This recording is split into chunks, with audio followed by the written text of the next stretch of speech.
Hello friends, welcome to Balaji study classes. दोस्तों, आज आपके लिए रसायन विज्ञान के 20 महत्वपूर्ण प्रश्न लेकर आए हैं। दोस्तों, इस प्रश्न को आप लोग पढ़ने के साथ साथ नोट्स बनाते चलिएगा। और इससे पहले रसायन विज्ञान का एक पार्ट मतलब 20 इम्पॉर्टेंट क्वेश्चन का एक पार्ट अपलोड कर दिया है, तो आप लोग जाके उसको देख लीजिए, उसके नोट्स बना लीजिए। और दोस्तों, एक सेपरेट वीडियो जो ये क्वेश्चन रसायन विज्ञान के आप लिए जा रहे हैं, ये छटे हुए क्वेश्चन है जो अधिकतर एग्जाम में पूछे गए हैं। तो वीडियो अच्छा लगे तो वीडियो को लाइक, शेयर, चैनल को सब्सक्राइब करिए और बगल वाले बेल आइकन को प्रेस कीजिए ताकि आने वाली वीडियो का नोटिफिकेशन मिले आपको सबसे पहले। ठीक है फ्रेंड्स, चलिए वीडियो को शुरू करते हैं। तो पहला क्वेश्चन है दोस्तों, वीडियो अच्छे लगे तो कमेंट करके जरूर बताइएगा। और दोस्तों, किस टॉपिक पे आप वीडियो चाहते हैं उसका भी कमेंट आप कर सकते हैं। पहला क्वेश्चन है, आसवन विधि का प्रथम भाग और दूसरा भाग क्रमशः क्या कहलाता है? तो दोस्तों, आसवन विधि का जो प्रथम भाग है वो वाष्पीकरण कहलाता है और जो दूसरा भाग है वो संघनन कहलाता है। ठीक है फ्रेंड्स, अगर आसवन विधि का प्रथम भाग पूछ लिए तो आप बताइएगा, वाष्पीकरण पे टिक कर दिएगा। अगर दूसरा भाग पूछेगा तो आपका आंसर संघनन हो जाएगा। ठीक है फ्रेंड्स, आगे बढ़ते हैं। अगला है, अमोनिया क्लोराइड को किस विधि द्वारा पृथक किया जाता है? अमोनिया क्लोराइड को किस विधि द्वारा पृथक किया जाता है? तो दोस्तों, वो जो विधि है वो है ऊर्ध्वपातन विधि द्वारा अमोनिया क्लोराइड को पृथक किया जाता है। तो दोस्तों, मेरा सजेशन यही है कि एक प्रश्न को देखने के साथ साथ नोट्स बनाते चलिएगा। ठीक है फ्रेंड्स, रसायन विज्ञान के 20 महत्वपूर्ण प्रश्न हैं। ठीक है फ्रेंड्स, आगे बढ़ते हैं। अगला है, खनिज तेल या कच्चे तेल में से शुद्ध डीजल, पेट्रोल, मिट्टी का तेल या कोल तार आदि को किस विधि द्वारा अलग किया जाता है? ठीक है दोस्तों, फिर से समझ लेते हैं। खनिज तेल या कच्चे तेल, जो खनिज तेल होता है जो ज़मीन से प्राप्त होता है उसको कच्चा तेल भी कहा जाता है। में से वो तेल निकाल लिया गया, उसमें से शुद्ध डीजल या पेट्रोल या शुद्ध डीजल, पेट्रोल, मिट्टी का तेल या कोल तार आदि को किस विधि द्वारा अलग किया जाता है? मतलब उनको अलग करके एक खनिज पूर्ण रूप से एक द्रव के अवस्था जैसे कि खनिज के रूप में अलग एक सेपरेट बना दिया जाता है। तो दोस्तों, उस विधि को हम लोग कहते हैं आंशिक आसवन। क्या कहते हैं? आंशिक आसवन विधि के द्वारा अलग किया जाता है। वेरी वेरी मोस्ट इम्पोर्टेंट है दोस्तों, एग्जाम में पूछे जा चुके हैं ये प्रश्न। ठीक है बेस्ट फ्रेंड्स, और रेलवे एग्जाम में आने वाले महत्वपूर्ण प्रश्न हैं। अगला है, किस विधि की सहायता से कार्बनिक मिश्रण को शुद्ध किया जाता है? किस विधि की सहायता से कार्बनिक मिश्रण को शुद्ध किया जाता है? तो दोस्तों, भाप आसवन की विधि द्वारा कार्बनिक मिश्रण को शुद्ध किया जाता है। ठीक है दोस्तों, वीडियो अच्छा लगे तो वीडियो को लाइक, शेयर, चैनल को सब्सक्राइब करिएगा। आगे बढ़ते हैं, साथ साथ नोट्स बनाते चलिएगा। अब हम बात कर लें एसीटोन। देखो, अगला प्रश्न है एसीटोन। कह रहा है, एसीटोन मेथिल अल्कोहल आदि पदार्थों का शुद्धिकरण किस विधि द्वारा किया जाता है? एसीटोन मेथिल अल्कोहल आदि पदार्थों का शुद्धिकरण किस विधि द्वारा किया जाता है? तो वो जो विधि है दोस्तों वो है भाप आसवन विधि द्वारा एसीटोन, मेथिल अल्कोहल आदि पदार्थों का शुद्धिकरण किया जाता है। ठीक है, very very most important question है दोस्तों। अगला है, किसी विशेष दाब पर व नियत ताप जिस पर कोई द्रव जमता है क्या कहलाता है? किसी विशेष दाब पर व नियत ताप जिस पर कोई द्रव जमता है क्या कहलाता है? तो दोस्तों, हिमांक कहलाता है।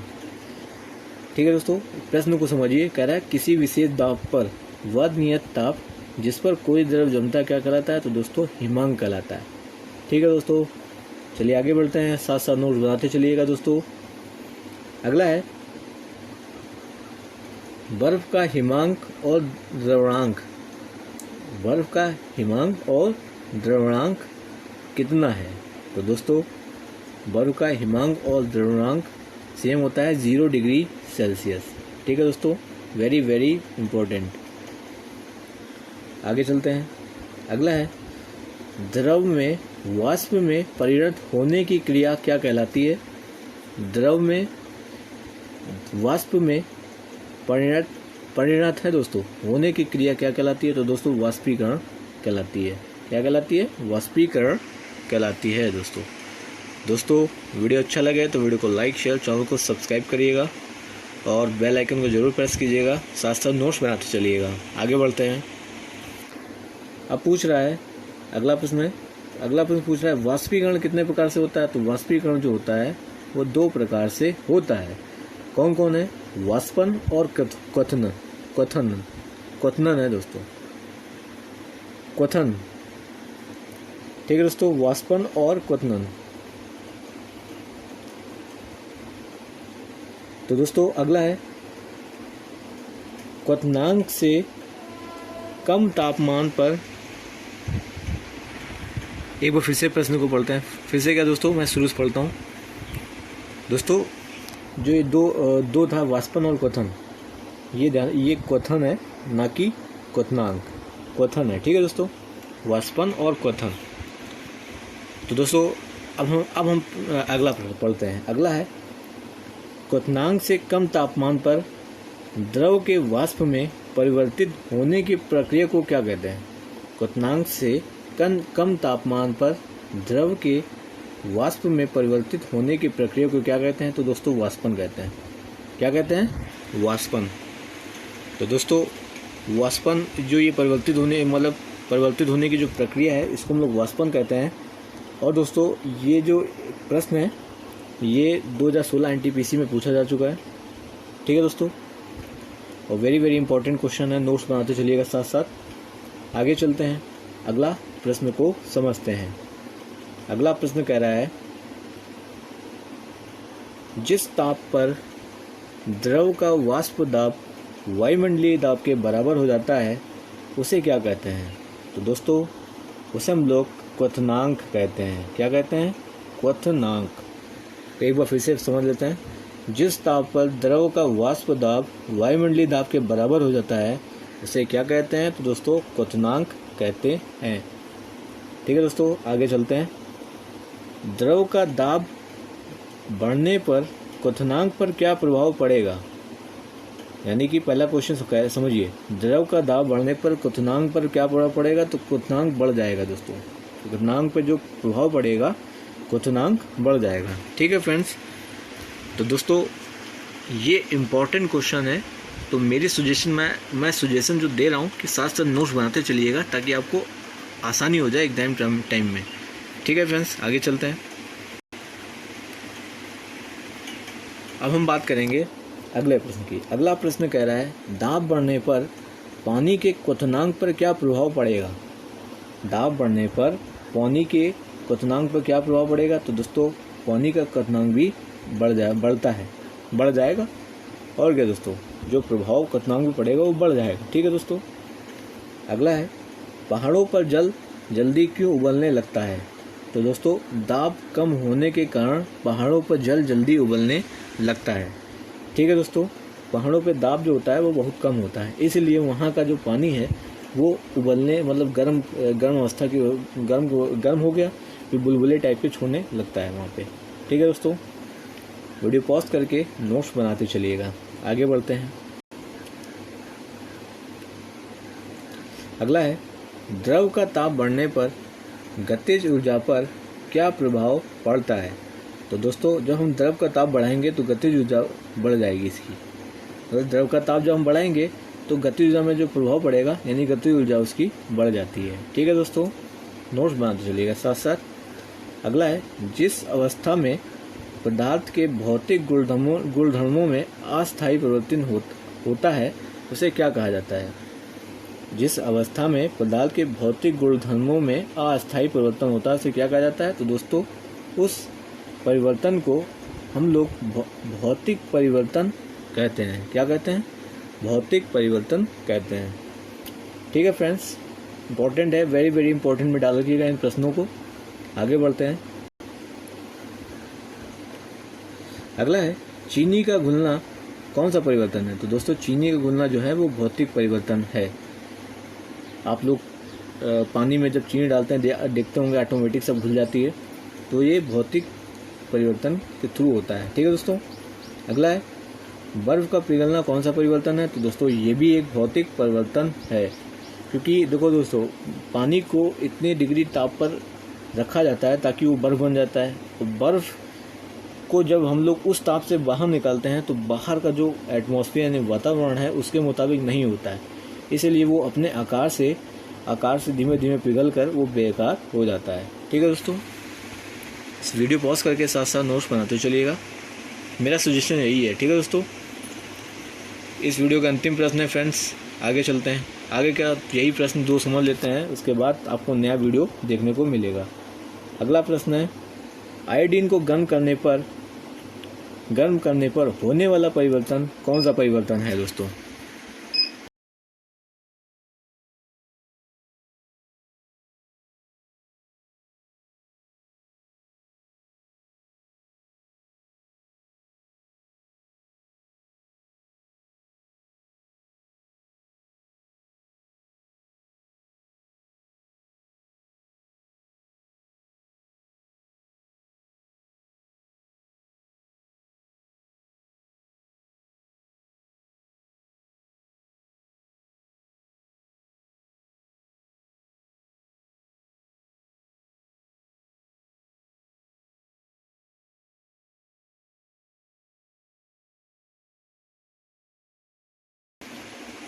तो दोस्तों होने वाला कौन सा परिवर्तन है? तो दोस्तों ये भी एक भौतिक परिवर्तन है। ठीक है दोस्तों, फिर से समझ लेते हैं। आयोडीन को गर्म करने पर होने वाला परिवर्तन कौन सा परिवर्तन है? भौतिक परिवर्तन है। इस वीडियो का अंतिम प्रश्न है मोमबत्ती का जलना कौन सा परिवर्तन है मेरा भाई? तो दोस्तों सभी को पता होगा ये एक रासायनिक क्रिया होती है, रासायनिक परिवर्तन होता है, क्योंकि मोमबत्ती का जलना एक रासायनिक परिवर्तन है। ठीक है दोस्तों, तो दोस्तों वीडियो अच्छा लगे, ये आपको मैंने 20 महत्वपूर्ण प्रश्न जो एग्ज़ाम में पूछे जा चुके हैं उनको मैंने आपको समझा दिया है और अच्छे से आपको एक्सप्लेन भी कर दिया है। और दोस्तों वीडियो अच्छा लगे तो वीडियो को लाइक शेयर, चैनल को सब्सक्राइब करिएगा और बगल वाले बेल आइकन को प्रेस कीजिएगा ताकि आने वाली वीडियो को नोटिफिकेशन मिले आपको सबसे पहले। कमेंट करके जरूर बताइए वीडियो कैसा लगा, और दोस्तों किस टॉपिक पे आप वीडियो चाहते हैं।